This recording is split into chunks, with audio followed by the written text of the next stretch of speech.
제4장 교황이 저지른 박해들. 박해의 역사를 다룸에 있어 여태까지는 주로 이교도의 세계에 국한시켜 왔으나 이제 우리는 기독교의 탈을 쓰고 일전의 이교도 신앙의 역사의 수치를 가져다 둔 그 어떤 것보다도 극악무도한 짓들을 자행한 박해 기간에 다가서고 있다. 복음의 원리와 정신은 안중에도 두지 않던 로마 가톨릭은 손수 칼을 들고서 하나님의 교회를 괴롭히며 그것을 수세기 동안 황폐화시켰는데, 역사는 암흑시대라는 딱 들어맞는 이름으로 이 시기를 부르고 있다. 땅의 왕들은 그들의 권세를 그 짐승에게 부여한 이후로 시도 때도 없이 교황의 의자에 득실거리던 비열한 해충들에게 무릎 꿇고 짓밟혔는데, 독일의 황제 헨리의 경우를 그 예로 들 수 있다. 교황에 의해 휘몰아치던 박해의 폭풍은 프랑스의 왈덴스들에게 처음으로 들이닥쳤다. 프랑스의 왈덴스들에 대한 박해. 교회 안으로 잡동사니 같은 혁신안들을 가지고 들어온 로마 가톨릭은 기독교 세계를 어둠과 미신으로 물들였다. 그러나 그런 악성 오류들을 정확히 간파한 몇몇 사람들은 참된 순수성을 그대로 간직한 복음의 빛을 비추고, 음흉한 사제들이 사람들의 눈을 가리고 복음의 참된 빛을 빼앗기 위해 깔아놓은 구름들을 흩어버리기로 결심했다. 이들의 중심에는 브랑가리우라는 인물이 있었다. 그는 1000년을 전후로 해서 복음의 진리들을 원래의 순수성에 입각하여 설교했다. 그의 설교에 확신을 얻은 수많은 사람들이 그의 교리에 동의를 표했고, 그리하여 그들은 브랑가리안스라 불리웠다. 브랑가리우에 이어 뿌떼브르이가 사역에 뛰어들어 일데송슈라는 백작의 보호 아래 툴루스에서 말씀을 전파했다. 브루이는 로마 가톨릭으로부터 떨어져 나왔기에 개혁자들이라 불리는 그들의 모든 교리를 한 권의 책으로 담아 적그리스도라는 이름으로 출간하기에 이르렀다. AD 1140년쯤에는 신앙을 쇄신한 이들의 수가 가히 엄청났었고, 그들의 수적 증가가 지닌 저력의 놀란 교황은 늦게나마 손을 쓰지 않을 수 없었다. 그는 몇몇 영주들에게 그들의 영토에서 개혁자들을 추방해달라는 서한을 띄웠는가 하면, 한편으로는 많은 학자들을 고용해 그들의 교리를 반박하는 글을 쓰게 하는 등 부산을 떨었다. AD 1147년 그들은 그들의 가장 탁월한 설교자로 여겨지던 툴루스의 앙리로 인해 에네리샹, 즉 앙리파라 불리웠고, 신앙에 관한 그 어떤 논증도 그것이 성경 자체에서 이끌어낸 것이 아니면 결코 용납하지 않는다 해서 카톨릭 교도들에 의해 아포스톨릭스, 즉 사도들이라는 이름이 붙여졌다. 그러다 결국 리옹 태생으로 경건과 학식으로 이름이 높은 피터 왈도가 로마 가톨릭 제도에 대한 극렬한 반대자로 모습을 나타내면서, 그때 당시 개혁자들은 그의 이름을 본따 왈덴스 또는 왈도이스라는 명칭을 달게 되었다. 리옹의 주교로부터 이 일에 대한 정보를 흘려들은 교황 알렉산더 3세는 왈도와 그의 추종자들을 파문시키고서 그 주교에게 그들을 모조리 없애버리되 가능하다면 지구상에 2번 다시 얼굴을 들이밀지 못하게 하라고 지시를 내렸다. 다시 말해 왈덴스들에 대한 교황의 박해들은 이렇게 해서 시작된 것이다. 왈도와 개혁자들에게 걸려있던 소송 사건은 신문관들이 처음으로 등판할 수 있는 기회를 열어주었는데, 그 까닭인즉 교황 이노센트 3세가 개혁자들을 찾아내어 세상 권세에 넘겨줄 수 있는 신문자로서의 권위를 특정 수도승들에게 부여했기 때문이었다. 절차는 간단했다. 고소 하나면 죄를 뒤집어 씌우기에 충분했으며 피고는 공정한 재판을 꿈도 꾸지 못했던 것이다. 교황은 이 잔인한 계책이 의도했던 결과를 끌어내지 못하자 이번에는 몇몇 학식 있는 수도승들을 왈덴스들에게로 보내 그들 가운데서 설교하고 사력을 다해 그들의 마음을 돌려보도록 했다. 이 수도승들 중에는 도미니크라는 자가 있었고 그는 겉으로 보기에도 로마 카톨릭의 대의 명분에 굉장한 열성을 보였었다. 바로 이 도미니크가 한 기사단을 조직했으니 그의 이름을 따서 도미니크 수사단이라고 불렀다. 이 조직의 단원들은 그 이후로 세상의 여러 종교 재판들에서 우두머리급 신문관들이 되었다. 신문관들이 지닌 권세는 하늘 높은 줄 몰랐다. 그들은 나이나 성별, 지위, 여하를 막론하고 자기들 마음 내키는 대로 아무에게나 소송을 걸었다. 고소자들이 아무리 파렴치하다 해도 일단 고소만 되면 그것은 합법적으로 여겨졌으며 심지어는 익명의 편지로 흘러든 정보까지도 충분한 증거로 간주되었다. 재산이 많다는 것은 이단과 맞먹는 범죄인지라 돈 꽤나 있는 사람들은 이단이나 이단을 옹호하는 자로 숱하게 고소당하여 그들의 신앙에 대한 대가를 톡톡히 치를 수밖에 없었다. 그런가 하면 가장 절친한 친구나 가족 같은 근친일지라도 위험을 감수하지 않고는 신앙 때문에 갇혀있는 이들을 아무도 보살필 수 없었고 감금되어 있는 이들에게 작은 지푸라기 하나라도 전해주거나 물 한 컵이라도 갖다주는 날에는 이단들과 한 패거리로 몰려 그에 해당하는 박해를 받았다. 변호사라 해도 간덩이가 붙지 않고서는 자신의 친형제를 위해서도 변호할 수 없었다. 그런데 그들의 악의가 미치는 곳은 무덤이라고 예외가 아니었다.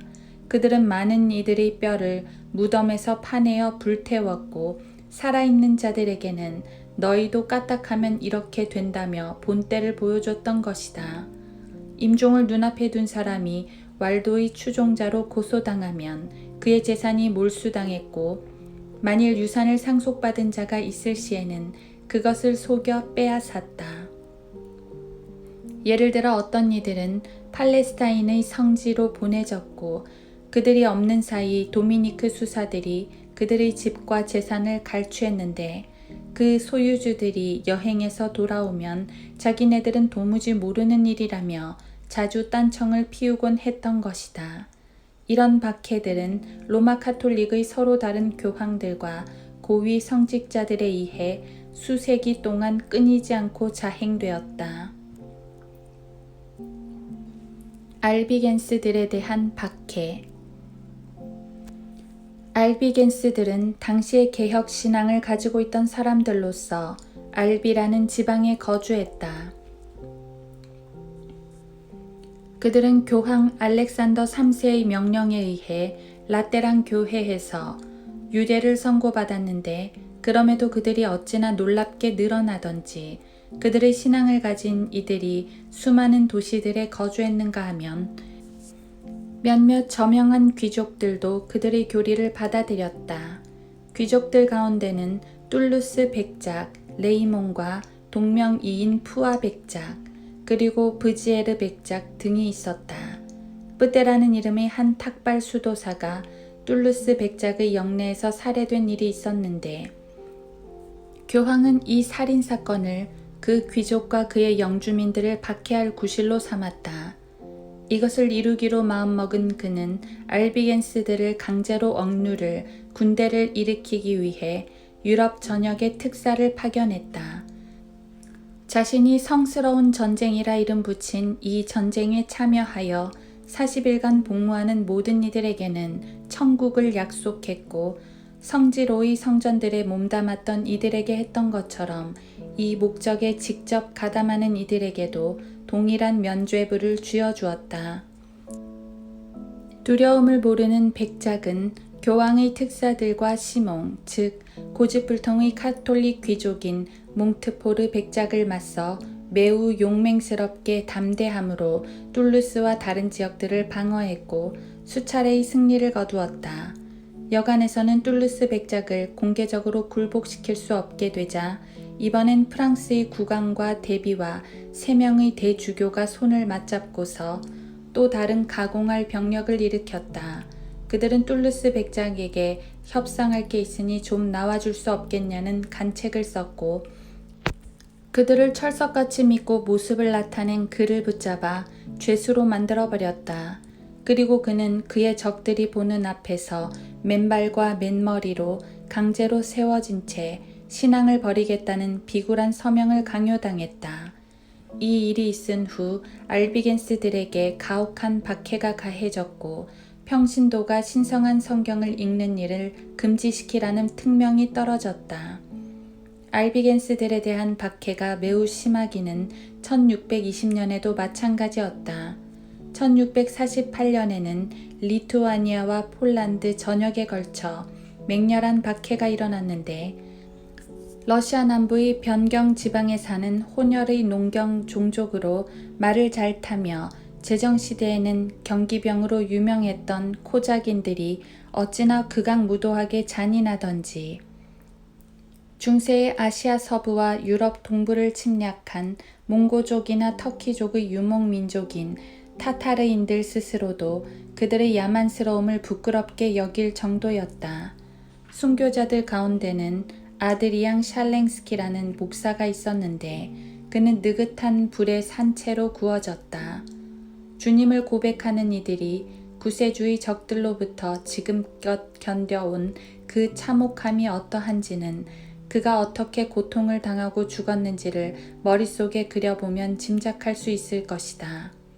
3세기에 알베리큐라는 어느 학자와 그의 6 제자들이 하나님께서는 다른 어떤 빵에서처럼 성찬용 빵에서도 계시지 않으며 성자들에게 제단이나 성당을 지어주는 것은 우상숭배이고 그들에게 향을 피우는 것은 어처구니 없는 일이라고 주장했다는 이유로 그들을 파리에서 화형에 처하라는 명령이 떨어진 것을 보면 프랑스에서 로마 카톨릭의 오류에 대한 개혁이 매우 일찍부터 꾀해졌었다는 것을 알 수 있을 것이다.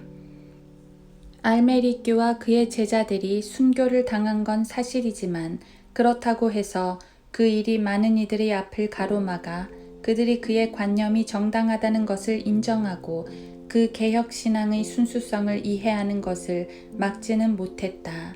그 결과 그리스도에 대한 믿음이 지속적으로 증가하여 머지않아 프랑스의 여타 많은 지역들에 전파되었음은 물론 다른 여러 나라들 위에도 복음의 빛을 확산시켰다.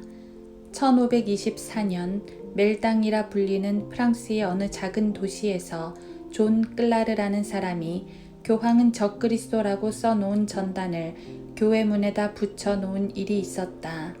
이 범죄로 인해 그는 연거푸 채찍질 당한 후 이마에 낙인이 찍혔다. 그는 이에 굴하지 않고 이후에도 로렌의 망뜨로 가서 몇몇 형상들을 파괴시켰고 때문에 오른손과 코가 잘려나가고 양팔과 가슴이 펜치로 쥐어뜯기는 고문을 당했다.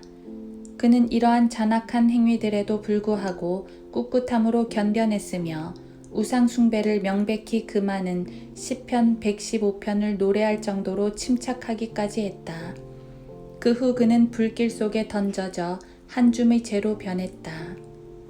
이 당시 프랑스의 몇몇 지방에서는 개혁 신앙을 가진 많은 이들이 두들겨 맞고 고문당하고 매질당하고 불에 태워져 죽었으며 특히 파리와 말다, 리모생에서는 그 일이 더 가혹하게 자행되었다. 말다 태생의 한 사람 미사가 그리스도의 고난과 죽음을 명백히 부인하는 것이라고 말했다는 이유로 서서히 타오르는 불에 태워졌다. 리모생에서는 돈드 까두리르꼬라는 개혁 종파의 목사가 붙잡혀 화형에 처해졌다. 프랑스 브리바르는 뺄레이 추기경의 서기관으로서 그는 개혁자들을 편들어 말했다는 이유로 혀가 잘린 후 AD 1545년에 불태워졌다. 자메 꼬바르, 즉 성 미샤엘 씨의 학교장은 미사는 아무짝에도 쓸모없고 이치에 맞지 않는다 라고 말한 연유로 AD 1545년에 화형에 처해졌다. 이와 동일한 시기에 말다에서는 14명의 남자들이 불에 태워졌고 그들의 아내들은 남편들이 처형되는 모습을 옆에서 서서 뜬 눈으로 지켜보도록 강요당했다. AD 1546년 뿌떼 샤뽀는 상당량의 프랑스어 성경을 프랑스로 들여와 거기서 그것들을 공공연히 팔고 다녔으며 이로 인해 재판에 회부되어 사형을 선고받고 며칠 후 처형되었다.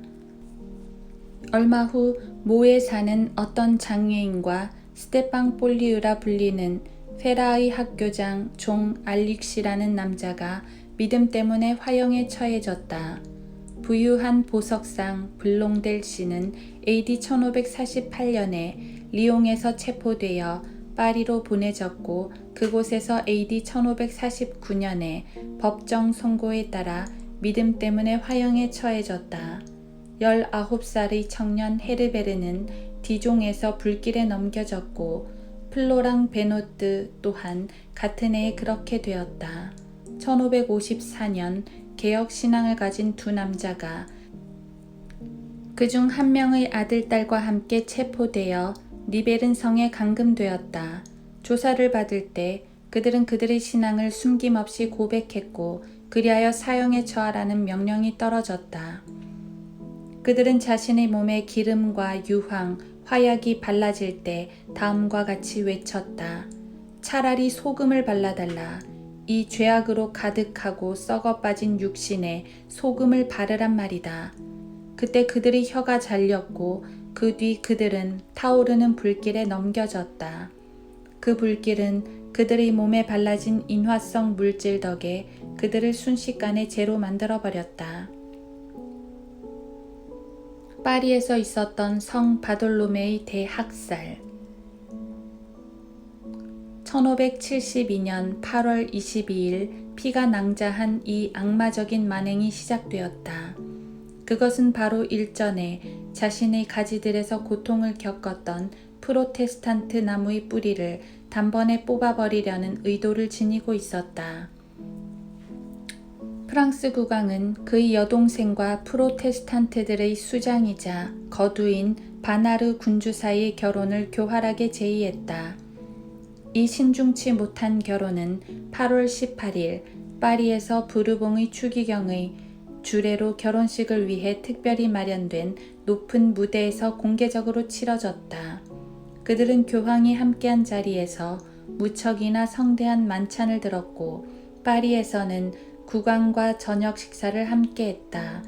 이 일이 있고서 나흘째 되던 날 의회에서 돌아오는 길에 양팔에 총상을 입은 그 군주는 이미 작고하신 모친의 목사인 모르에게 다음과 같이 말했다. 오 나의 형제여, 난 내가 진실로 내 하나님의 사랑을 받고 있다는 것을 느끼지 않을 수 없소. 그분이 가장 거룩한 목적을 위해 이렇게 부상을 입었으니 말이오. 비당이 그에게 도망가라고 충고했으나 그는 파리에 머물렀고 얼마 안 있어 방주에게 살해되었다. 후에 그는 그 사령관만큼 담대하게 죽음을 맞이한 이는 결코 보지 못했노라고 힘주어 말했다. 어떤 신호가 떨어지면 시 전역에서 즉각적으로 학살을 감행하라는 지령이 병사들에게 내려졌다.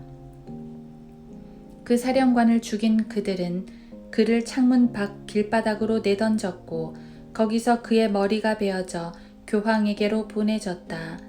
그에 대한 분노를 여전히 사귀지 못해 하던 그 흉악한 로마 가톨릭 교도들은 그의 양팔과 음부를 잘랐고 그의 시체를 길거리 여기저기에 3일 동안 질질 끌고 다니다가 발목을 밧줄로 묶어 시 외곽에 거꾸로 매달아 놓았다. 그 외에도 그들은 위대하고 훌륭한 많은 프로테스탄트들, 즉 로시부골 백작, 죽임당한 사령관의 사위인 뗄리니우, 앙또뉴, 라벨리의 후작인 클라리몽뉴, 루이 부슈, 방디뇌, 플루비알류, 브르네류 등과 같은 이들을 살해했다. 그들은 일반 프로테스탄트들에게도 들이닥쳐 오랜 날들 동안 그 대학살을 계속해 나갔다. 처음 3일 동안 모든 계층과 신분을 망라하여 10,000명에 이르는 성도들을 죽였다. 시체들이 강물 속에 던져졌고 피가 세찬 물줄기처럼 거리들을 흘렀으며 강물은 이내 핏줄기가 된 듯했다. 그들의 분노가 어찌나 격렬했던지 그들은 그들의 악마적인 종교에 그다지 견실치 않은 듯 의심가는 모든 카톨릭 교도들마저 살해했다. 파리에서 시작된 대량 학살은 그렇게 프랑스 구석구석으로 번져갔다. 오를레앙에서는 남자와 여자, 아이들 할 것 없이 1,000명이 죽임을 당했고 루앙에서는 6,000명이 살해당했다.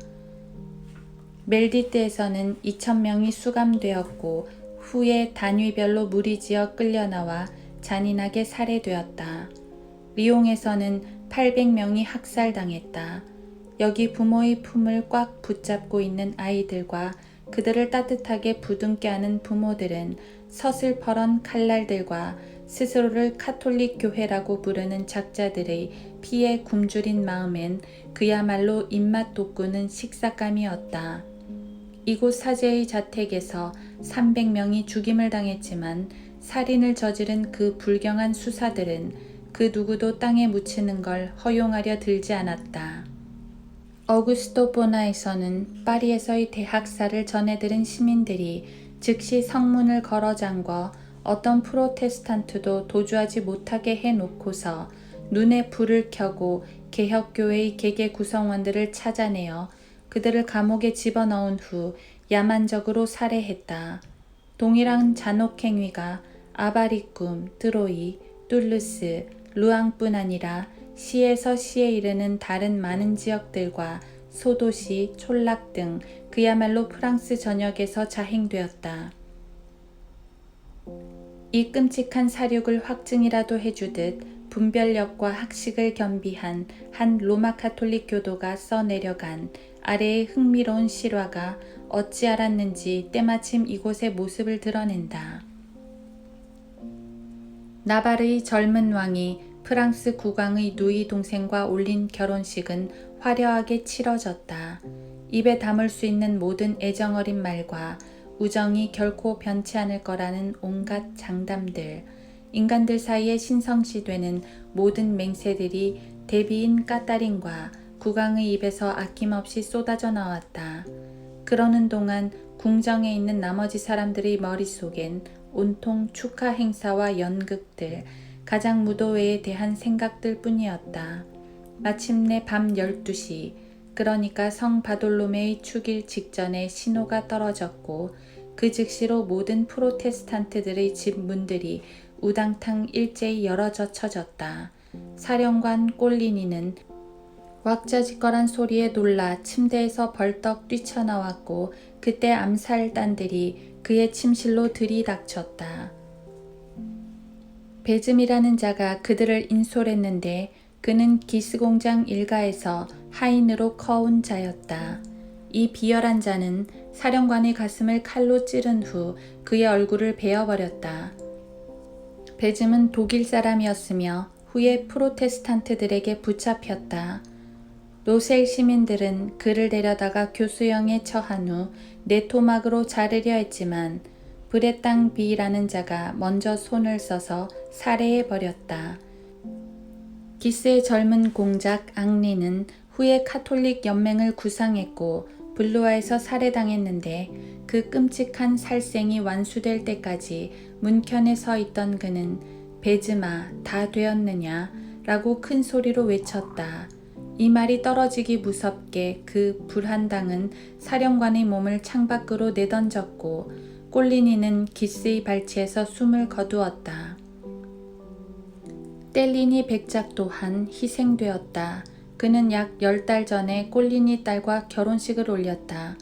헌데 그의 용모가 어찌나 매력적이던지 그를 죽이기 위해 앞다투어 나가던 그 불황당들은 그만 연민에 사로잡히고 말았다. 그러나 다른 더 야만스런 작자들이 앞으로 돌진하여 그를 살해해버렸다. 그러는 동안 꼴리니의 모든 친구들이 파리 전역에서 암살당했는데 애 어른 할 것 없이 무차별로 죽임을 당하여 온 거리가 가쁜 숨을 내쉬며 죽어가는 사람들로 뒤덮였다. 어떤 사제들은 한 손에 십자가를, 다른 손에는 단검을 거머쥐고서 살인자들의 우두머리들에게로 달려가 친척이든 친구든 인정사정 봐주지 말라고 매섭게 다그쳤다. 프랑스에는 무지하고 미신에 젖어 있는 데다가 종교적 격분을 당파적 분노에 결부시킨 따반네라는 육군 원수가 있었다. 그는 말을 타고 파리 시내를 돌아다니며 자신의 병사들에게 피를 흘려라, 피를 흘려, 피를 흘린다는 것은 5월만큼이나 8월에도 유익한 일이지 라고 외쳐댔다. 그의 아들이 이 열성분자의 인생을 기록해 놓은 것에서 우리는 다음의 사실을 접할 수 있다. 즉, 그의 아버지가 임종을 맞아 자신의 행위들에 대해 총고해를 할 때 일인데 놀람을 감추지 못한 사제가 그에게 다음과 같이 물었다고 한다. 세상에, 아니 성 바돌로메의 학살에 대해서는 고백하지 않으시겠다고 하셨습니까? 이에 대한 따반네의 대답은 이러했다. 제게 있어 그것은 칭찬할 만한 일이었고 그것이 제 모든 죄들을 깨끗이 씻어낼 것입니다. 그런 끔찍한 감상은 종교의 탈을 쓴 거짓 영이 아니고서는 불어넣지 못하리라. 그 만행이 주로 저질러졌던 곳 가운데는 왕궁이 끼어 있었는데 아닌 게 아니라 나바르의 왕은 루브르에서 자신의 숙소들을 가지고 있었고 그의 종들이 다 프로테스탄트들이었던 것이다. 이들 중 많은 사람들이 그들의 아내들과 함께 침대에 잠든 사이 살해당했으며 알몸으로 허겁지겁 도망치던 다른 이들은 병사들에게 쫓겨 궁정의 몇몇 방들을 들락거렸고 심지어는 왕의 내실까지 침범할 정도였다. 소름 끼치는 아우성에 잠에서 깨어난 나바르의 앙리의 젊은 아내는 그녀의 배우자와 자신의 생명에 닥친 위험으로 인해 두려움에 떨었다. 그녀는 공포에 사로잡혀 반 죽은 사람 마냥 너덜해진 모습으로 그녀의 오빠인 국왕의 발치에 몸을 던져 애원해 보려고 침대에서 뛰쳐나왔다. 그러나 침실 문을 열기가 무섭게 몇몇 프로테스탄트 종들이 피난처를 찾아 빠르게 들이닥치는 게 아닌가. 곧장 그들을 뒤쫓아 들어온 병사들은 공주가 보는 앞에서 그녀의 침대 밑으로 기어들어간 사람을 죽였다. 도끼와 창이 달린 미늘창에 부상당한 다른 2명이 여왕의 발밑에 꼬꾸라지는 바람에 그녀는 피로 범벅이 되었다. 수려한 외모와 몸에 배인 예의 그리고 그만의 독특한 말솜씨로 인해 국왕의 사랑을 한몸에 받고 있던 젊은 귀족 라로시의 뿌꼴 백작은 그날 저녁 11시까지 국왕과 허물없고 즐거운 담소를 나누면서 더할 나위 없이 유쾌하게 자신의 번뜩이는 상상력을 한껏 발휘했다. 문득 찾아온 양심의 가책과 함께 일어난 일종의 연민에 마음이 동한 국왕은 2-3번 가량 집에 가지 말고 루브르에서 잠을 청하라고 그에게 명령했다. 그러나 백작은 한사코 아내에게 가봐야만 한다며 국왕의 제안을 뿌리쳤고 그러한 그를 국왕도 더 이상 말리지 않고서 다음과 같이 이야기했다. 가게 하라. 이제 보니 하나님께서 그의 죽음을 명하셨구나. 그리고 2시간이 지난 후 그는 살해당했다. 기를 쓰고 자신들을 죽이려고 덤벼드는 박해자들의 격분으로부터 몸을 숨긴 프로테스탄트들은 매우 드물었다. 이들 가운데에는 라포르스라는 10살가량 먹은 어린아이가 있었는데 그 아이가 구출받은 이야기에 실로 눈길을 돌리지 않을 수 없다. 그의 아버지와 형 그리고 아이 자신은 앙주 공작의 병사들에게 함께 붙잡혔다. 이 살인자들은 3명 모두에게 달라들어 닥치는 대로 두들겨 팼고 얻어맞은 그들은 모두 서로의 몸 위로 차곡차곡 쓰러져 갔다. 막내인 그 아이는 한 대도 맞지 않았지만 겉으로 보기에 죽은 것처럼 보였고 그리하여 다음날 도망칠 수 있었다. 이토록 놀랍게 살아남은 그의 생명은 85년 동안 지속되었다. 비참한 희생자들 중 많은 이들이 물가로 달아났으며 몇몇은 세느강을 헤엄쳐 성 제르멘시의 교회로 빠져나갔다. 그 강을 마주하고 있는 자신의 창문을 통해 그들을 바라보던 국왕은 그럴 때 쓰기 위해 어느 시동이 장전해 놓은 카빈총으로 그들을 쏴 맞췄고 한편 학살이 저질러지는 와중에도 마음이 어지러워지기는커녕 마음 편히 발코니에서 아래쪽을 내려다보던 데비는 살인자들을 독려하면서 학살당한 이들이 죽어가며 토해내던 신음소리에 코웃음을 쳤다.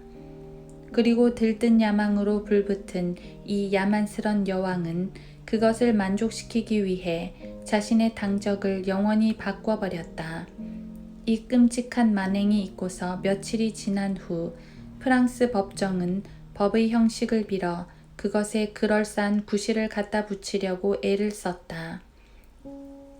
그들은 뻔뻔스럽게도 그 대학살을 명예훼손이란 제목으로 정당화시키려고 했고 꼴리니 사령관에게 반역죄를 덮어씌웠지만 그것을 믿는 사람은 아무도 없었다. 의회는 꼴리니의 사후 명성에 법적으로 대항한 연유로 찬사를 받았는데 아닌 게 아니라 그의 시신은 몽뜨 폭공 교수대 위에 사슬에 묶여 매달려 있었다. 국왕은 이 끔찍한 광경을 구경하러 직접 찾아갔으며 궁정에서 일하는 신하들 중 하나가 이제 그만 돌아가는 게 어떻겠냐고 권하자 코를 찌르는 시체 썩는 냄새에 불평을 터뜨리며 다음과 같이 대답했다. 죽은 원수놈이 냄새 하나는 끝내주는구만. 성 바돌롬의 기념일에 자행된 대학살극은 로마에 있는 바티칸의 호화로운 홀에 채색되어 있으며 거기엔 이런 내용이 새겨져 있다.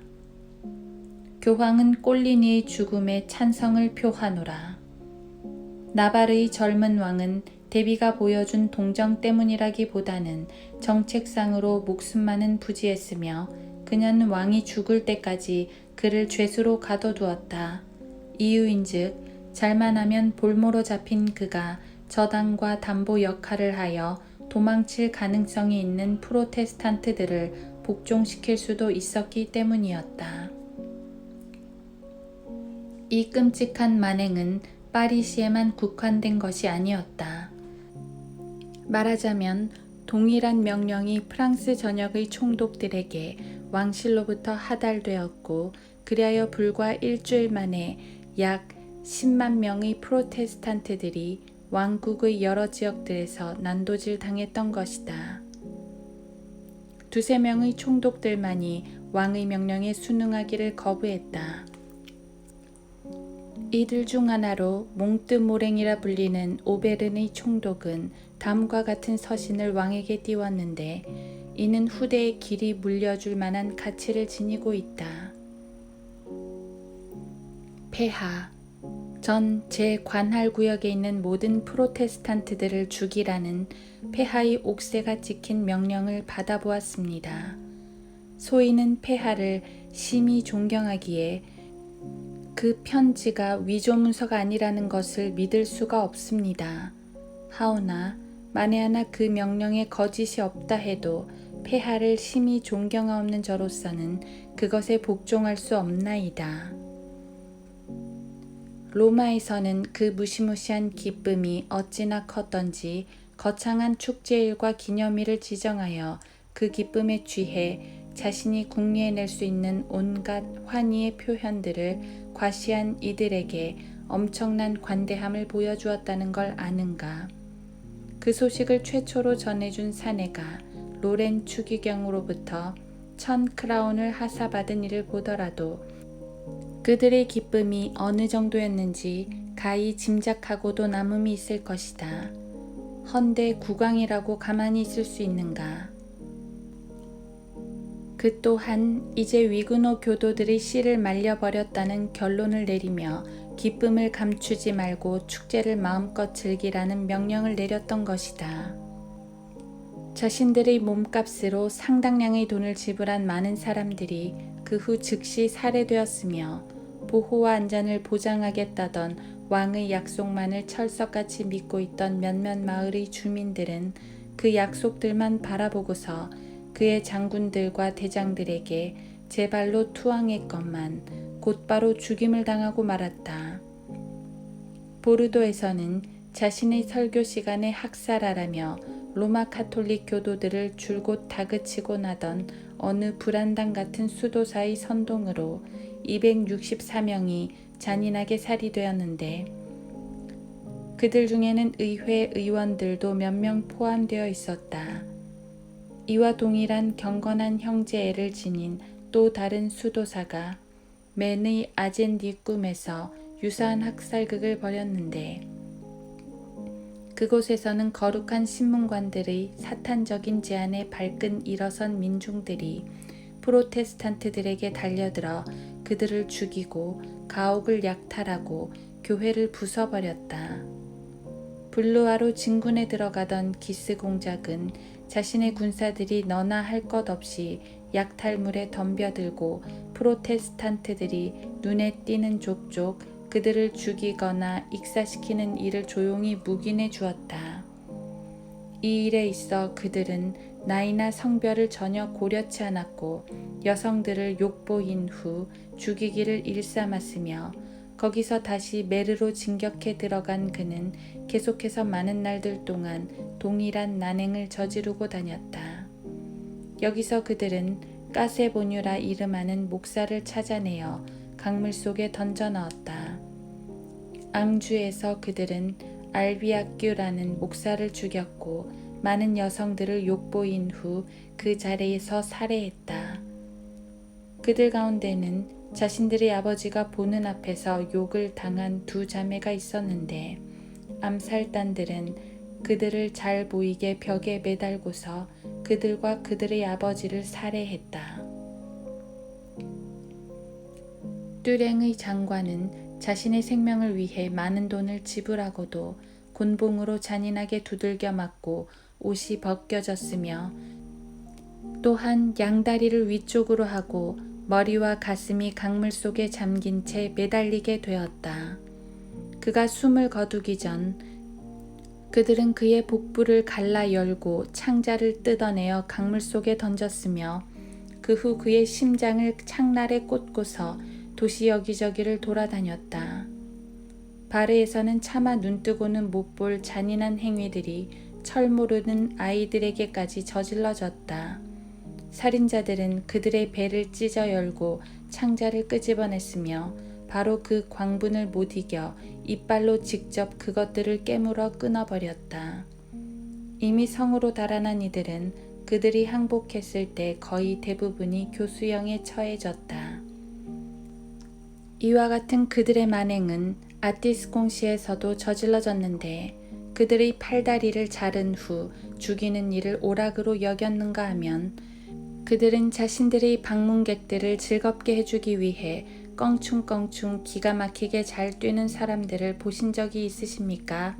라고 말하며 프로테스탄트들을 높은 다리에서 강물 속으로 던져 넣었다. 베나에서는 그곳 주민들에게 안전을 약속한 후 300명을 짐승 죽이듯 죽였으며 알비아에서는 그것도 주일에 45명이나 살해했다. 논에서는 시 전체가 보호를 조건으로 투항했으나 가장 끔찍한 광경이 연출되었다. 남녀 지위 고하를 막론하고 모든 사람들이 무차별 살해되었는지라 거리는 온통 서글픈 울부짖음으로 메아리치며 핏물이 흘러내렸고 파렴치한 군사들이 던져넣은 불로 인해 집들이 화염에 휩싸였던 것이다.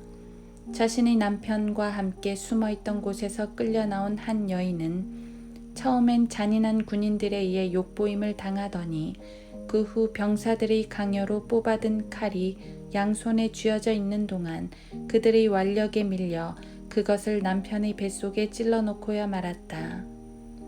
사마로브 리저에서 그들은 100명 이상의 프로테스탄트들을 죽였는데 이는 그들에게 평화를 다짐한 후에 저질러진 일이었다.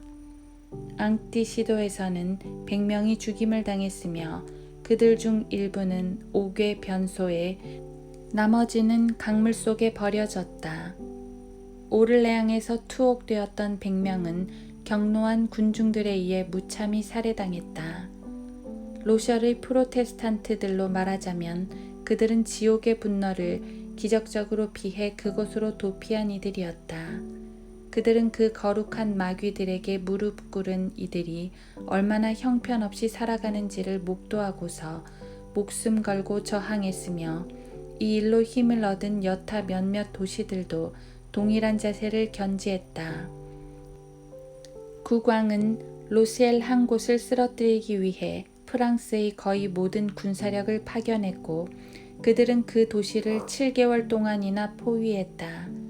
비록 갑작스런 공격들로는 그곳 주민들에게 별다른 타격을 입히지는 못했지만 그들은 장기간의 포위로 인한 굶주림을 통해 22,000명 중 18,000명을 아사시켰다. 너무 많아서 산자들이 다 매장치 못한 시체들은 해충과 육식성 조류들의 먹이가 되었고 굶주림에 지친 수많은 사람들이 자신들의 관을 교회 마당으로 들여와 그것들 안에 누운 채 마지막 숨을 몰아쉬었다. 몸서리칠 것들이 그들에게 긴 시간 동안 음식이 되어왔는데 다시 말해 인육, 내장, 똥, 그리고 메스껍기 짝 없는 것들이 결국 세상에는 걸맞지 않는 그 진리와 자유를 손에 넣은 승자들의 배를 유일하게 채워주었던 것이다. 매번 공격할 때마다 포위병들이 부딪혔던 저항이 어찌나 대담무쌍하던지 그들은 132명의 대장들을 그에 따른 병사들과 함께 죽은 채로 벌판에 남겨두어야 했다. 결국 국왕의 친형제이자 폴란드의 왕으로 선포된 앙주 공작의 요청으로 포위작전이 막을 내렸다. 국왕은 이제 신물이 났는지 쉽게 요구에 응해 주었고 그 결과 훌륭한 조건들이 그들에게 주어졌다.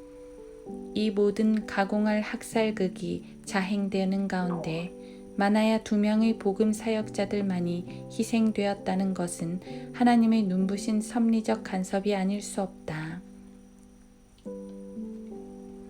프로테스탄트들이 당했던 비극적인 고통들은 너무나 많아서 일일이 다 나열할 수 없지만 필립 드도가 당한 고통을 보면 나머지 사람들에 대해서도 개념을 잡을 수 있을 것이다. 이 순교자를 그의 침대에서 죽인 악랄한 살인자들은 때마침 이제나 저제나 아이가 나오기만을 고통스레 기다리며 산파의 도움을 받고 있던 그의 아내에게로 갔다. 산파는 아기가 나올 때까지만이라도 살인을 멈추어 달라며 그들에게 간청했다. 그러나 이러한 간청에도 불구하고 그들은 그 불쌍한 여인을 단검으로 푹 찔러버렸다. 어떻게든 죽음을 모면해 보려고 산모는 곡물 창고 속으로 뛰어들어갔다. 그러나 이곳으로 그녀를 뒤쫓아온 그들은 그녀의 배를 찌르고서 길바닥으로 내던졌다. 내동댕이 처지는 충격에 그만 죽어가는 어머니에게서 아기가 나오고 말았는데 로마 카톨릭 불안당들 중 하나가 그 아기를 들어올려 칼로 찌른 후 강물 속으로 던져버렸다. 낭트 칙령의 철회로부터 1789년 프랑스 혁명에 이르기까지. 낭트 칙령의 철회로 인해 야기된 박해가 루이 14세의 지배하에 일어났다. 이 칙령은 1598년에 프랑스의 앙리대제에 의해 제정되었으며 프로테스탄트들에게 시민으로든 종교적으로든 모든 면에 있어서 왕국의 다른 국민들과 마찬가지로 동일한 권리를 보장해 주었다. 그런가 하면 루이 14세가 또 다른 법령으로 프로테스탄트들에게 확약해 준 그 모든 특권들은 니스메 칙령이라 부르며 그것은 그의 통치가 끝날 때까지 누구도 그들의 머리카락 하나 건드리지 못하게 했다. 루이 14세가 등극했을 때 왕국은 내전으로 인해 파멸의 끝을 내닫고 있었다. 이 중대한 시기에 칼을 가지는 자들은 모두 칼로 망하리라. 마태복음 26장 52절은 우리 주님의 경고에 귀 기울이지 않던 프로테스탄트들이 왕의 편에 서서 어찌나 적극적으로 가담했던지, 그는 왕권을 세우는 데 있어서 그 자신이 그들의 군사력에 비친 게 많다는 것을 인정하지 않을 수가 없었다.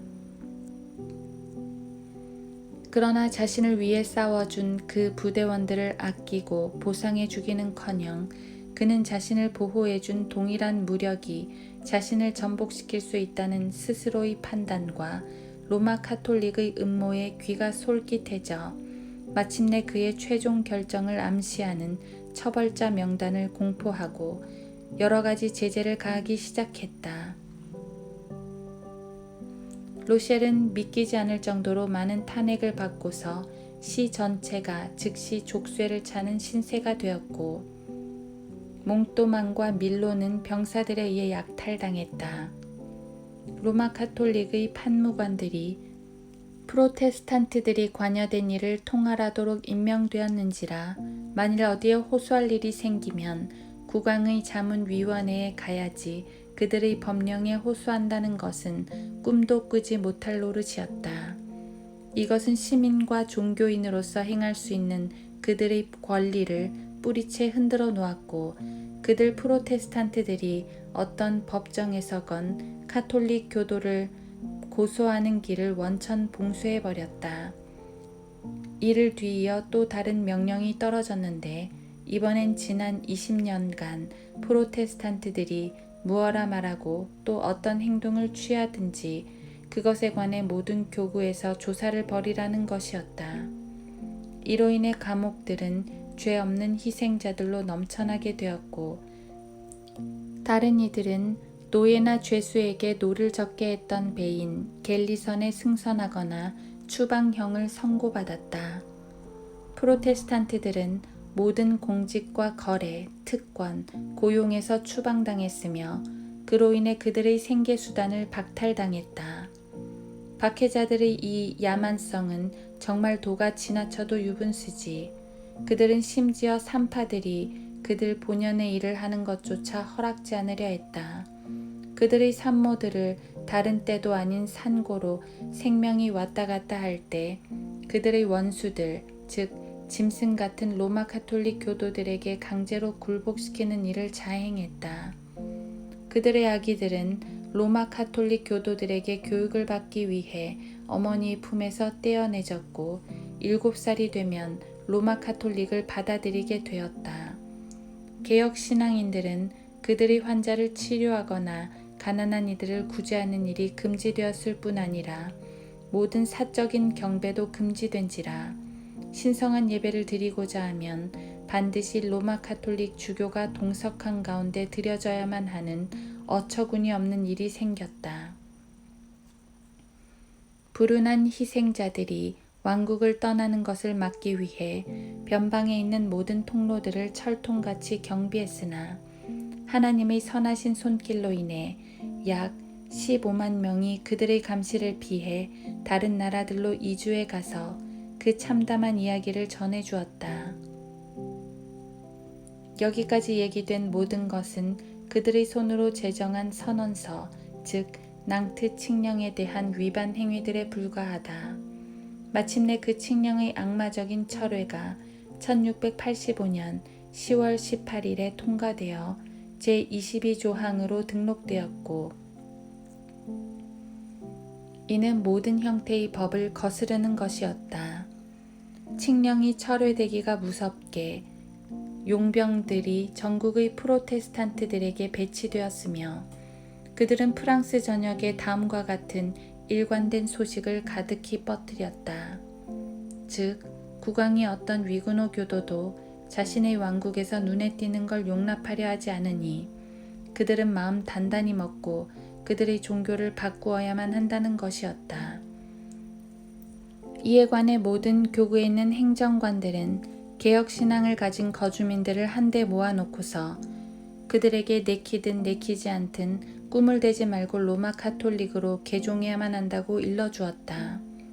그러나 프로테스탄트들은 자신의 생명과 재산을 왕에게 바칠 준비는 되어 있으나 하나님의 것인 그들의 양심만큼은 그렇게 처분할 수가 없다고 대답했다.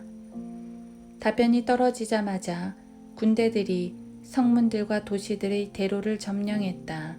그들은 모든 길목에 경비병들을 배치하며 손에 칼을 쥐고서 다음과 같이 외치며 진군에 들어왔다. 죽기 싫으면 로마 카톨릭이 되란 말이야 라고 말이다. 길게 말할 필요도 없이 그들은 프로테스탄트들의 신앙을 강제로 바꾸기 위해 자신들의 머리로 짜낼 수 있는 온갖 사악함과 공포를 실행했던 것이다. 그들은 남녀 모두를 그들의 머리칼이나 다리를 묶어 매달아 놓고 그들이 거의 죽을 때까지 건초 태우는 연기로 질식시켰는데 만일 그들이 신앙을 철회하겠다는 서명하기를 여전히 거부할 시엔 그들을 다시 매달았으며 비록 죽이지 않는 고문들이 지겹긴 해도 그 짐승 같은 짓을 하고 또 하여 마침내 많은 이들을 울며 겨자 먹기식으로 자신들에게 굴복시켰다. 이뿐이 아니다. 그들은 다른 이들의 머리칼과 수염을 족집게로 죄다 잡아 뜯었고 또 어떤 이들은 신앙을 철회하겠다는 다짐을 억지로 끌어낼 때까지 치솟는 불길 위에 던져 넣었다가 다시 끄집어내기를 계속했다. 어떤 이들의 경우 그들은 그들을 발가벗겨 가장 수치스런 모욕을 가한 후 머리부터 발끝까지 핀으로 쑤셔 벌집을 만들어 놓고서 작은 주머니 칼로 살을 째어 갈랐다. 그들은 간혹가다 벌겋게 달궈진 족집게로 그들의 코를 비틀어 잡고서 그들이 개종하겠다고 약속할 때까지 끌고 다녔으며 이따금씩 아버지들과 남편들을 묶어놓고서 그들이 보는 앞에서 아내들과 딸들을 겁탈하기도 했다. 그들은 수많은 사람들을 가장 악취가 심한 지하 감옥에 가두고서 거기서 별의별 고문들을 비밀리에 자행했는가 하면 그들의 아내들과 자녀들은 각 수도원에 집어넣고 문을 걸어 잠궈버렸다. 애써 무리지어 도주하던 이들은 마치 야생 짐승처럼 숲과 들녘에서 이리저리 내몰리며 쫓겨다니다 저격당했으며 어떠한 조건이나 자격도 이 악랄한 용병들의 잔인함으로부터 그들을 지켜주지 못했다. 심지어는 현직 의원들과 현직 군 장교들까지도 이제 그만 사직하고 곧장 자기 집으로 가서 그 휘몰아치는 시련을 맛보라는 명령이 떨어졌다. 국왕에게 불평을 터뜨린 이들은 바스틸로 보내져 그곳에서 동일한 잔을 마셨다. 사제들과 행정관들은 용기병단의 진두에서 당당하게 나아갔으며 그들의 거룩한 교회에 철떡같이 들어맞고 그들의 악마 같은 신과 폭군 왕에게 기가 막히게 영예로운 만행을 병사들에게 독려할 일단의 사절단, 수사들, 그리고 여타 성직자들이 함께하고 있었다. 낭트 칙령을 철회할 또 다른 칙령을 짜내면서 자문위원회가 둘로 나뉘었다.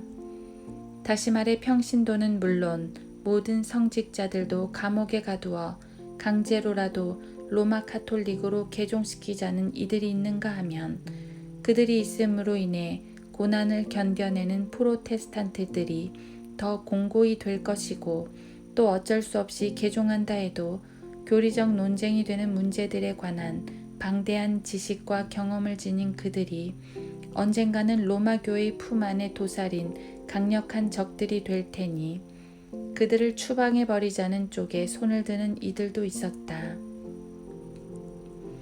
결국 후자의 판단이 우세하자 그들에게 추방형이 선고되었고 그들이 왕국을 뜰 수 있는 기한은 딱 15일만 주어지게 되었다. 프로테스탄트들의 흔적을 말살시키려는 칙령이 공표되던 바로 그날 그들은 그들의 교회들을 싸그리 무너뜨리고 그들의 사역자들을 일제히 추방시키면서 파리를 떠날 기한을 겨우 24시간밖에 주지 않았다. 교황의 조무래기들은 그들의 자산 처분을 허용치 않으려 했고 또한 도피를 지연시키기 위해 제한된 시간이 다 할 때까지 그들의 길에 온갖 장애물을 던져 넣어 시간 내에 파리를 벗어나지 못한 이들에게는 갤리선 승선이라는 종신형을 우격다짐식으로 선고했다. 항구마다 경비병들이 겹겹이 배치되었고 감방들은 희생자들로 발디딜 틈이 없었으며 그들은 제대로 된 인간이라면 몸서리치지 않고는 못 베길 고문들과 굶주림을 견뎌내었다. 갤리선으로 보내진 성직자들과 여타 사람들이 당했던 고통들에 견줄 만한 것은 아무것도 없는 듯했다. 사슬로 노예에 꼼짝없이 묶여 있었기에 그들은 비가 오나 눈이 오나 사시사철 밤낮 찬바람에 노출되었으며 약골인지라 정신을 잃고 노 밑으로 꼬꾸라지기라도 하는 날엔 그들을 소생시킬 강심제나 기운차리게 할 음식은 고사하고 되레 낭창낭창한 채찍끈이 휙휙 날아들지 않으면 몽둥이나 매듭지어진 밧줄 끝부분으로 흠씬 두들겨 맞기 일쑤였다. 몸을 덮어줄 옷도 충분치 않았고 마땅히 씻어야 할 때 제대로 씻지도 못했기에 그들은 벼룩, 빈대, 이 같은 해충들로 통탄을 금치 못할 고문을 당하고 살을 내는 추위에 잔혹하게 고통을 당했는데 그 추위가 어찌나 매섭던지 낮이면 팔 걷어붙이고 몽둥이를 휘두르며 고문을 가하던 형 집행인들도 밤만 되면 온데간데 없이 사라져버릴 정도였다. 그런가 하면 침대 대신 그들에게 허락된 건 그들이 병들었건 건강하건 위에 누워 잘 수 있는 폭 18인치짜리 딱딱한 판자대기 하나가 고작이었고 덮을 것이라곤 다 해진 그들의 의복이 전부였다. 그런데 그 옷이란 것도 돈만 들 때 쓰는 거칠기 짝 없는 범포로 된 셔츠, 그러니까 능직물로 된 소매 없는 작은 조끼였는데 양 옆구리는 어깨 쪽 팔을 다는 구멍까지 길게 째지고 팔꿈치에도 미치지 않는 소매가 벌렁 벌어져 있는 것이었다. 그리고 3년에 한 번씩 올이 성긴 헐거운 덧옷과 그들의 머리를 가려줄 작은 모자가 주어졌으며 그들의 머리는 그들의 악명을 표시하기 위해 언제나 짧게 깎여 있었다. 배급되는 식량은 그들에게 형을 선고하여 그와 같은 불행 속으로 몰아넣은 자들의 정서만큼이나 형편없었다.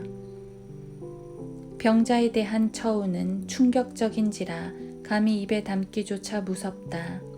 다시 말해 득실되는 해충으로 온 몸이 가려워도 배 밑 컴컴한 화물창에 깔린 판자들 위에 누워 꼼짝없이 죽을 날만을 기다렸는가 하면 용변을 보기 위한 최소한의 편의도 제공되지 않았던 것이다. 그리스도를 섬기는 사역자들과 하나님 앞에 정직한 자들인 그들이 흉악범들과 하나님을 모독하는 혀를 쉴 새 없이 놀려대는 혐오스럽기 짝 없는 망나니들과 사슬로 나란히 묶여 있었다는 사실은 생각만 해도 몸서리가 처지지만 사실 그것은 그들이 견뎌냈던 공포들에 비하면 아무것도 아니었다. 만일 그들이 미사 드리러 가길 거부할 시엔 태형이 선고되어 다음과 같은 무시무시한 형벌을 받게 되었다. 그것의 준비 단계로 먼저 사슬들이 풀어지고 희생자들은 노 위에 자리를 틀고 앉아있는 터키인들의 손에 넘겨진다. 그 터키인들은 그들을 완전히 발가벗겨 놓고 커다란 대포 위에 몸을 쭉 잡아내려 손끝 하나 까딱하지 못하도록 단단히 고정시켜 놓는데 그러는 동안 갤리선 곳곳엔 무시무시한 정적이 내려앉는다. 형 집행인으로 임명되는 그 희생적 행위가 자신의 선지자 마호메트에게 받아들여질 만하다고 여기는 터키인은 가련한 희생자를 거칠거칠한 곤봉과 매듭지어진 밧줄 끝부분으로 피부가 벗겨져 허연 뼈가 드러날 때까지 매우 잔혹하게 때린다. 그리하여 거의 숨이 넘어갈 때쯤 식초와 소금을 섞은 가장 고통스러운 혼합물을 상처에 문지른 후 그들의 잔인한 행위들로 수천 명이 숨을 거두었던 그 가장 견딜 수 없는 병원으로 그를 넘겨버린다.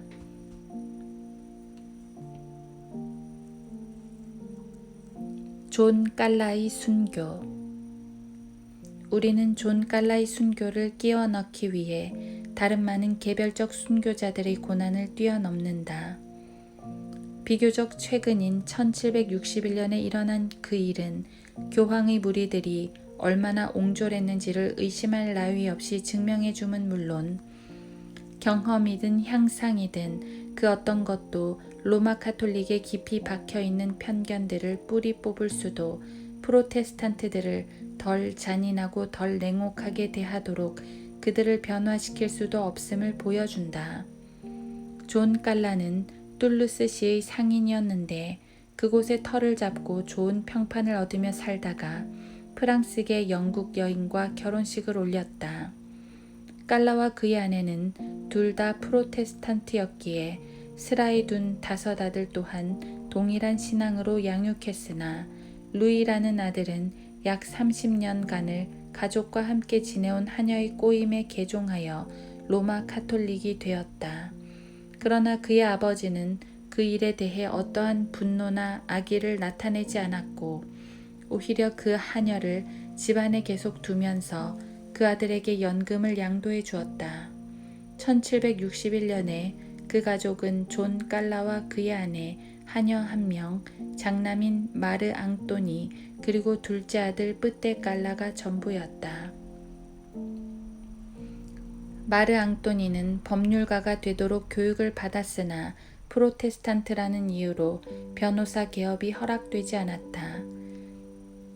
그러자 그는 날이 갈수록 우울증이 심해지더니 급기야는 손에 넣을 수 있는 자살과 관련된 모든 책자를 닥치는 대로 읽었는데 언뜻 보기에 자결하기로 마음을 굳힌 듯했다. 그리고 여기에 덧붙일 만한 것이 있다면 그것은 도박에 푹 젖어 방탕한 삶을 보내며 남봉꾼에게나 어울리는 온갖 짓거리를 저지르고 다니던 그가 이 때문에 아버지에게서 잦은 꾸지람뿐 아니라 이따금씩 호된 말로 얻어맞기도 했는데 바로 이것이 그를 짓누르고 있는 듯하던 우울증을 상당히 깊이 패이게 했던 것이다. 1761년 10월 13일 툴루스의 저명한 변호사 라 베스의 아들인 19살가량의 젊은 신사 고베라 베스는 그날 저녁 5시에 친구의 아버지 존 깔라와 친구인 장남 마르 앙또니와 만남을 가졌다. 실은 아버지 깔라가 그를 저녁 식사에 초대한 것이었고 가족과 그들의 손님은 계단 위편에 있는 방에 앉아 있었다. 동석자들은 아버지인 깔라와 그의 아내 앙또니와 뿌떼 깔라 그리고 손님인 라베스가 전부였고 앞서 언급했던 하녀를 제외하고는 집안에 아무도 없었다. 이제 시간은 7시를 가리킬 참이었다. 저녁 식사는 길지 않았고 모두들 식사를 마치기 전 앙또니는 식탁에서 일어나 여느 때와 다름없이 옆에 있는 주방으로 들어갔다. 그러자 하녀가 춥지 않냐고 그에게 물었고 그는 무슨 소리, 난 속이 화끈거린다고 라고 대꾸하고서 그녀의 시야에서 사라졌다. 한편 그의 친구와 가족들은 함께 식사했던 방에서 침실로 옮겨갔다. 아버지와 라베스는 소파 위에 눌러앉았고 어린 아들 뿌떼는 팔걸이 의자에 어머니는 또 다른 의자에 몸을 기댔다. 그들은 앙또니가 어디에 있는지에 대해서는 관심 없는 듯 대화를 계속해 나갔다. 9시에서 10시 사이에 라베스가 작별을 고하자 어느새 골아 떨어졌던 뿌떼가 잠에서 깨어 전등을 들고서 배웅해 주었다. 깔라의 집 1층에는 가게와 물건을 쌓아두는 창고가 있는데 창고와 가게 사이에는 한 쌍의 접는 문이 칸막이용으로 가로놓여 있었다. 헌데 뿌떼 깔라와 라베스가 층계를 따라 가게 안으로 들어왔을 때의 일이다. 그들은 반쯤 열어놓은 두 짝의 접는 문 맨 위에 막대기를 걸쳐놓고서 거기에 자신의 웃도리를 동여매고 목매 달려있는 앙토니를 발견하고서 극도의 충격에 휩싸였다. 이 끔찍스런 광경을 막닥들이자 그들은 날카롭게 비명을 질러댔다. 이 소리에 놀란 아버지 깔라가 아래로 허겁지겁 내려왔고 공포에 사로잡힌 어머니는 위층 복도에서 계속 떨고만 있었다. 벌어진 일을 알게 된 하녀는 그 사실을 안주인에게 전해주기가 두려웠는지 부둥켜 안은 아들의 시신을 눈물로 씻어내리는 바깥 주인에게 어떤 좋은 일을 하느라 바빠서였는지 아래층에 머물러 있었다. 마침내 이와 같이 홀로 남겨진 어머니도 밑으로 내려왔고 앞서 묘사했던 현장에 몸을 던지며 크나큰 슬픔을 토해냈다. 한편 뿌떼는 이웃에 사는 외과의사 라무아르를 부르러 갔다. 그러나 라무아르는 부재 중이었고 대신에 그의 제자인 그로슬르 씨가 즉각 달려왔다. 부검 결과 순이 완전히 멎었음이 판명되었고 이쯤에서 집 주변에 일단의 로마 카톨릭 교도들이 모여들기 시작했다. 어떤 경로를 통해 들었는지 모르겠지만 앙토니 깔라가 갑자기 죽었고 부검한 의사에 따르면 그가 목 절려 죽었음이 판명되었다는 것을 전해 들은 그들은 그것을 그가 살해되었다는 식으로 받아들였다. 그리고 가족들이 모두 프로테스탄트라는 걸 알고 있던 터에 그들은 그 젊은이가 이제 막 자신의 종교를 바꾸려 했는데 그 이유로 인해 죽임을 당했다고 그 자리에서 판단해 버렸다. 아들을 잃은 슬픔에 시리에 빠져 있던 딱한 아버지는 그를 자신의 아들을 살해한 자로 오인하고 있는 로마 카톨릭 무리들에게 갈갈이 찢기기 전에 서둘러 치안관들을 부르러 보내라는 친구들의 충고를 들었다. 이것은 그대로 이행되었고 답이라고 하는 치안 판사장이 아버지와 아들 뿌떼, 어머니, 라베스, 하녀 모두를 수감하고 경비병을 붙여주었다. 그는 내과의사인 들라뚜시와 외과의사인 라마르크, 빼로네시를 불러들였다. 그들은 폭행당한 흔적이 없나 하고 시신을 부검해 보았으나 목 부위에 잡아맨 흔적 말고는 아무것도 발견하지 못했다. 그들은 또한 죽은 자의 머리칼이 여느 때처럼 잘 손질되어 있어 더할 나위 없이 매끄럽고 그 어디에도 헝클어진 부분이 없다는 것을 알아냈으며 그의 옷 역시 반듯하게 개어져 계산대 위에 놓여 있었고 그의 웃도리에도 찢기거나 단추가 끌어진 흔적이 없었다. 이런 무죄한 상황에도 불구하고 그 치안 판사장은 군중의 의견에 동의하는 것이 마땅하다는 생각에 다음과 같은 결론을 내렸다. 즉 늙은 깔라가 라베스에게 사람을 보내서 자신에게 목매달아 죽일 아들이 있음을 알리게 했고 라베스는 형 집행인의 역할을 수행하기 위해 도착한 후 아버지와 동생의 도움을 받아 그 일을 저질렀다고 말이다. 그 추측에 대한 어떤 증거도 확보하지 못한 치안 판사장은 그 범죄를 당연시하는 계고서나 세간에 떠도는 소문에 의지했고 사람들은 가능한 한 그것에 불리한 증언을 하라는 요구를 받았다. 이런 증언을 들어보면 그것은 라베스가 프로테스탄트들에 의해 상임형 집행인으로 임명되어 그들의 어떤 자녀가 종교를 바꿔서 교수형에 처해질 일이 있으면 이를 도맡아 처리해 주었다고 하기도 하고 또 이와 같이 프로테스탄트들이 그들의 자녀들을 목매달 시 그들을 억지로 무릎 꿇리는데 여러 풀리지 않는 의문들 가운데 하나는 앙토니 깔라의 아버지가 그를 교살할 때 앙토니가 자신의 아버지 앞에서 무릎 꿇는 것을 본 사람이 있느냐 하는 거라고 말하기도 하며 더욱이 앙토니가 로마 카톨릭 교도로 죽었으니 그의 카톨릭 신앙에 대한 증거가 필요하다는 말을 술술 내뱉기도 하는 것이었다. 그러나 이 계고서가 발행되기 전 이미 군중들은 앙토니 깔라가 죽지만 않았어도 다음 날 화이트 페니턴츠에 가입했을 거라는 생각을 가지고 있었고, 치안 판사장은 그들의 입맛에 맞춰 그의 시신을 성 스테판 성당의 중앙에 안치시켰다. 죽은 자를 매장하고서 며칠이 지나자 화이트 페니턴츠는 그들의 예배당에서 그를 기리는 엄숙한 예배를 거행했다. 교회는 흰색으로 치장되었고 그 정중앙에 무덤 하나가 불쑥 올라와 있었는데 그것의 맨 위에 한 손에는 이교 포기 각서라고 쓰여진 종이가, 다른 손바닥에는 순교의 상징이 쥐어져 있는 사람의 해골이 놓여 있었다. 다음 날에도 프란체스코회 수사들이 그를 위해 동일한 예배를 거행하였다.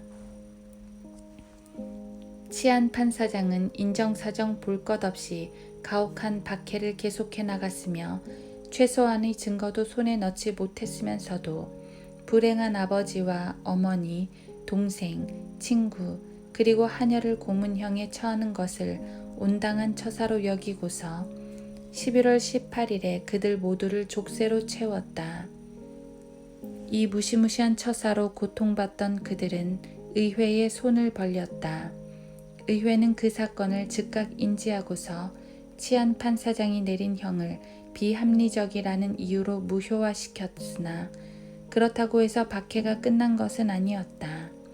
다시 말해 당사자들의 주장처럼 앙토니가 스스로 목매달아 죽는다는 것은 하늘이 무너져도 있을 수 없는 일이라는 교수형 집행인의 증언에 대해 의원들 대다수 또한 동일한 의견을 표명했는지라 그들은 여전히 유죄였고, 그리하여 그들에게 툴루스의 형사 법원에서 재판을 받으라는 명령이 떨어졌던 것이다. 법정에서는 한 명만이 아버지가 무죄라는 쪽에 표를 던졌는데 장시간의 논의를 거친 후 대부분이 그를 고문하고 형차에 묶어 찢어 죽이자는 데에 찬성을 표했다. 아마도 그들은 아버지가 죄가 있든 없든 그것은 문제될 게 없고 단지 그가 고통을 견디다 못해 범죄 사실을 자백하여 다른 수감자들을 공범으로 몰아세우기를 바라면서 그를 실험 대상 삼아 유죄를 선고했을 것이다. 말하자면 그들이 그 수감자들의 운명을 거머쥐고 있는 셈이었다. 68의 나이로 거동하기도 불편한 불쌍한 깔라에게만 이 무시무시한 형벌이 선고되었다. 그는 그 고문을 아무런 흐트러짐 없이 아주 잘 견뎌냈고 그를 본 모든 사람들, 특히 2명의 도미니크 수사들, 신부 부르제와 신부 꼴딱의 경탄을 자아낸 심경으로 처형장으로 끌려갔는데 그 수사들은 그의 마지막 순간까지 함께해 주었고 또 그들의 생각에 그는 그의 책임으로 돌려진 범죄와는 무관할 뿐만 아니라 진실한 그리스도인의 인내와 꿋꿋함, 사랑을 만천하에 보여준 좋은 예라고 단언하였다. 형 집행인이 마지막 일격을 가할 준비를 마쳤음이 눈에 들어오자 깔라는 신부 부르제에게 숨김없이 고백했다. 그러나 그가 채 말을 끝마치기도 전에 이 비극을 일으킨 장본인이요 단지 그의 처형과 죽음의 증인이 되고자 하는 자신의 욕망을 채우기 위해 처형장의 모습을 드러낸 치안 판사장이 그에게 달려들어 다음과 같이 고래고래 소리를 질러댔다. 이 벌레 같은 놈아, 네 몸을 불로 꼬실라서 재로 만들어버릴 저 장작더미가 보이지 않느냐. 어서 진실을 말하란 말이다. 하지만 깔라씨는 아무런 대꾸도 하지 않고서 자신의 머리를 측면으로 약간 돌려댔으며 그 순간 형 집행인은 자신의 일을 마무리 지었다. 랑그독에서는 이 가족에 대한 대중의 항의가 어찌나 격렬하던지 사람들은 하나같이 깔라의 자녀들이 형차 위에서 찢어지고 그들의 어머니가 산채로 불로 태워지는 것을 두 눈으로 보길 원했다. 어린 도나 깔라는 스위스로 도피하라는 충고를 받고 그곳으로 가서 한 신사를 만났는데 그 신사는 감히 그의 아버지와 어머니, 형제들에게 가해진 가혹한 행위를 이리저리 따져볼 겨를도 없이 처음엔 그저 쏠리는 연민 때문에 그에게 구제의 손길을 뻗게 되었다. 그런데 얼마 안 있어 추방형에 그쳤던 그의 형제들 중 하나가 마찬가지로 동일인문의 품에 자신을 내맡기자 그 신사는 그 가족의 결백을 확신하기까지 한 달 이상 가능한 한 모든 사전 경계를 늦추지 않았다. 그러나 일단 확신이 서자 그는 그의 친구들, 그의 돈주머니, 그의 펜, 그리고 그의 신용을 총동원하여 툴루스의 7 재판관들이 저지른 치명적인 실수를 바로잡고 왕의 자문위원회의 손을 빌어 그 소송을 변경시키는 일에 자신의 양심이 얽매여 있다고 생각했다. 이 변경 작업은 3년간 지속되었으며 드그로슨 씨와 박강꾸르 씨가 이 기억에 남을 만한 소송 사건을 면밀히 조사하면서 얻은 영예가 어떠했는지는 누구나 다 아는 사실이다. 청구 법정에 참석한 50명의 판사 보좌관들은 깔라의 전 가족의 결백을 만장일치로 선포하며 법관의 자비로운 판결에 그들을 내맡겼다. 슈아소엘 공작으로 말하자면 그는 자신의 위대한 인격을 돋보일 기회는 단 한 번도 그냥 지나쳐 본 적이 없는 인물인데 그는 이번에도 역시 이 불행한 가족들에게 금전적인 도움을 주었을 뿐 아니라 그들을 위해 왕으로부터 36,000 리브르의 하사금을 얻어내기도 하였다. 1765년 3월 9일 깔라이 가족을 정당화시켜주는 법원의 결정이 서명 날인되어 그들의 운명을 바꿔놓았는데 공교롭게도 1762년 3월 9일은 그 가족의 죄 없고 고결한 가장이 처형된 바로 그날이었다. 온 파리가 감옥에서 풀려나오는 그들을 보기 위해 구름처럼 몰려들었고 그들은 두 눈에 흐르는 뜨거운 눈물을 감추지 못하며 기쁨에 겨운 박수를 보냈다. 로마 카톨릭의 편협성을 여실히 드러내주는 이 무시무시한 장면을 생생하게 지켜본 볼테르는 직접 펜을 들고서 미신이 주는 공포에 대한 반대론을 펴나갔다. 정작 글을 쓴 자신은 그리스도인이 아니었어도 신앙의 자유에 관한 그의 시론만큼은 그의 펜에 명예를 가져다주며 대부분의 유럽 국가들에서 자행되는 혹독한 박해를 누그러뜨리는 복된 수단이 되어 왔다. 만일 그들의 복음이 순수하다면 그들은 그와 동일하게 미신과 잔악함을 피했을 것인즉 이는 그리스도의 온유한 가르침들이 이 세상에서는 오로지 위로를 주면서 다음 세상에서의 구원을 보장해 주는 데에 있는 것과 일맥상통하는 이야기이다. 그러나 의견이 다르다는 이유로 박해하는 것과 용모가 다르다는 이유로 박해를 가하는 것 사이에 무슨 차이가 있을까? 만일 우리가 하나님께 경배하고 그리스도의 순수한 교리들을 신성하게 지켜내며 성경에 기록된 약속들을 온전히 신뢰하고 현재 살고 있는 국가의 정치적 법률에 순종한다면 우리는 박해 대신 보호를 받을 수 있는 확실한 권리를 복음의 가르침들로 다스려지는 우리의 양심이 가리키는 천국을 섬길 확실한 권리를 소유하고 있는 것이다.